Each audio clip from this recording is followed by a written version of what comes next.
Last ರೀಲಲ್ಲಿ ನಾನು ಚಿಕ್ಕ ವಯಸ್ಸಿಗೆ ಮದುವೆ ಮಾಡಿಕೊಂಡು ತುಂಬ ಸ್ಟ್ರಗಲ್ಸ್ ಫೇಸ್ ಮಾಡಿದೆ, ತುಂಬ ಅಪ್ಸ್ ಆ್ಯಂಡ್ ಡೌನ್ಸನ್ನ ಫೇಸ್ ಮಾಡಿದೆ ಅಂತ ಹೇಳಿದೆ. ಆ್ಯಂಡ್ ಹೇಳಿ ವ್ಯೂಸ್ ಎಲ್ಲ ಹೋಗಿ ಜನಕ್ಕೆ ರೀಚ್ ಆದಮೇಲೆ ನನಗೆ ತುಂಬ ಜನ ಮೆಸೇಜ್ ಮಾಡಿ ವಾಯ್ಸ್ ಓವರ್ಸ್ ಎಲ್ಲ ಕಳಿಸಿದ ಮೇಲೆ ನನಗೆ ತುಂಬ ಒಂದು ದೊಡ್ಡ ವಿಷಯನೇ ರಿಯಲೈಸ್ ಆಯಿತು. ಆ್ಯಂಡ್ ನಾನು ನನ್ನ ಲೈಫಲ್ಲಿ ಪಟ್ಟಿರೋ ಕಷ್ಟ ಏನೇನು ಇಲ್ಲ ಅಂತ. ಆ್ಯಂಡ್ ಒಂದು ಪಾಯಿಂಟ್ ಆಫ್ ವ್ಯೂ ಕಷ್ಟ ಆಗಿದೆ, ನಾನು ಇಲ್ಲ ಅಂತ ಹೇಳಲ್ಲ.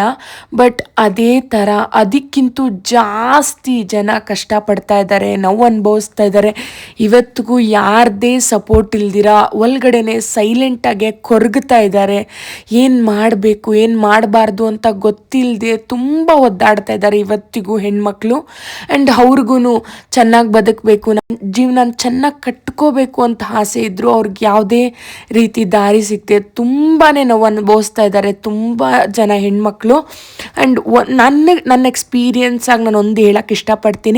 ಖಂಡಿತ ಇವತ್ತು ನಿಮಗೆ ಕಷ್ಟ ಇರ್ಬೋದು, ನೋವಿರಬಹುದು, ಪ್ರಾಬ್ಲಮ್ಸ್ ಇರಬಹುದು, ಇನ್ನೊಂದು ಎಂಥದ್ದೋ ಮನೇಲಿ ನೆಮ್ಮದಿ ಸಪೋರ್ಟ್ ಏನೂ ಇಲ್ಲದೆ ಇರ್ಬೋದು.